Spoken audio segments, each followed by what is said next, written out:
Welcome to The Explainer, where we break down big ideas. Today, we're diving into a fascinating ancient dialogue that really pushes back against the whole idea of a social hierarchy. So, what actually determines a person's worth? Is it who they were born as, or is it something much, much deeper? Let's get into it. Okay, so to really get what's happening here, you've got to picture ancient India. We're talking about a society built on a super rigid caste system. And this wasn't just, about social class. It decided your job, your duties, who you could even talk to. All of it was based on these unchangeable rules that were handed to you the second you were born. So, into this world walks this religious scholar, a Brahmin named Esukari. He goes up to the Buddha and basically lays out the rules of the game. He describes this whole pyramid of who can serve whom, where your rank is everything, and it all leads up to his main point. For the lowest class, the menials, well, who else is going to serve them but another menial? For him, this wasn't even a question, right? It's just how the world works. Now, this is where it gets really interesting. The Buddha's response. He doesn't get bogged down in the details of the rules. He's not going to debate whether a peasant should serve an aristocrat. No. He goes straight for the foundation of the whole system with one simple, devastating question. Hang on, who gave you guys the authority to make these rules for everybody else in the first place? And that question, well, it kicks off the whole first part of their conversation. What service is really all about? To really land his point, the Buddha uses this killer analogy. He says, look, forcing these social rules on people without their okay, it's like cornering a poor person, forcing a piece of meat on them they never asked for, and then telling them they owe you money for it. It's a burden they never wanted imposed by force. And here it is. This is where he flips the whole script.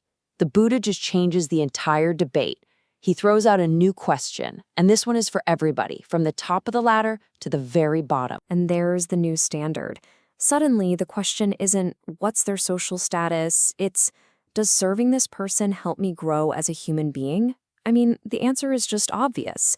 It doesn't matter if you're a king or a street sweeper, you're going to choose the path that makes you a better person. Okay, so let's dig into this new standard for a second, because it is a radical shift in thinking. It's a move away from the outside world and toward what's happening on the inside. And this just lays it all out so clearly.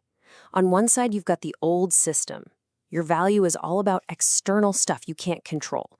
Who your family is, how much money you have, what you look like. But on the other side, the Buddha's offering this totally new way of looking at things, where your value is based 100% on your own capacity for inner growth. So what does getting better or growth even mean here? The Buddha gets really specific.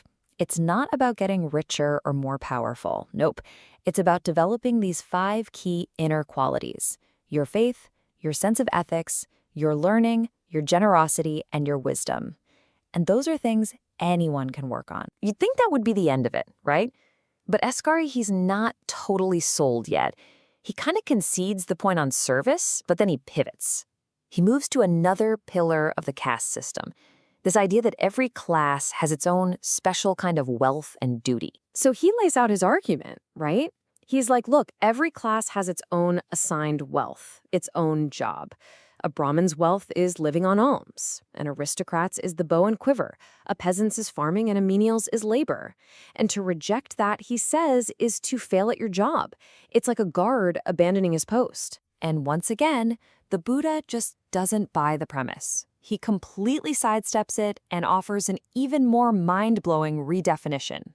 He says, listen, a person's true wealth, it isn't their job or what they own. It's the noble, transcendent teaching. It's having access to wisdom. And that's a kind of wealth anyone can have. And to really hammer this point home, the Buddha doesn't just argue. He illustrates it with this metaphor that is just, wow. It's so powerful and you won't forget it. First, he says, okay, picture a fire. This one's lit by a high-class person, and they're using the best stuff. Fine, fragrant sandalwood. Now contrast that with a fire started by someone from the absolute bottom of the social ladder, and they're using the most disgusting, humble thing you can imagine, a dirty, discarded piece of wood from a dog's trough. And then he asks the question that just cuts right to the heart of it. Tell me, he asks, would the fire from the fancy wood be the only one that has flames and light and heat? Would the fire from the dog's trough somehow not count as a real fire? I mean, the answer is obvious, right? And that's the whole point. Fire is fire. It doesn't matter what you use to start it. And in exactly the same way, the potential for goodness, for wisdom, for enlightenment, it exists inside every single person, no matter if they were born in a palace or in a gutter. That inner flame has the exact same potential to burn bright. He even adds another simple, common sense analogy. Think about it. Can only a Brahmin go to the river and wash dirt off? Of course not. The ability to get clean, both on the outside and the inside, is universal. It belongs to all of us. So all of this, the points about service, about wealth, about that inner fire, it's all building to this one final, really powerful conclusion about what true worth actually is. The Buddha basically lays out the path. He says, look, anyone from any background can choose a spiritual life. They can practice good ethics, not hurting people.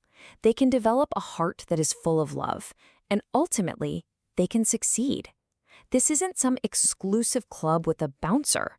The door is wide open for anyone who wants to walk through it. And the punchline to this whole conversation, Eskari, the guy who came in defending the rigid system, he is completely won over. The logic is just too clear, too compassionate. He totally changes his mind and becomes a follower for life. And that's really what this ancient explainer leaves us with. It's a challenge, right? A challenge to look past all the labels that society puts on people, their jobs, their status, their backgrounds. It asks us to think about a much deeper way to measure value, our shared human potential to grow, to learn, to love. What if our true worth isn't about the box we were born in, but about our infinite capacity to become something more?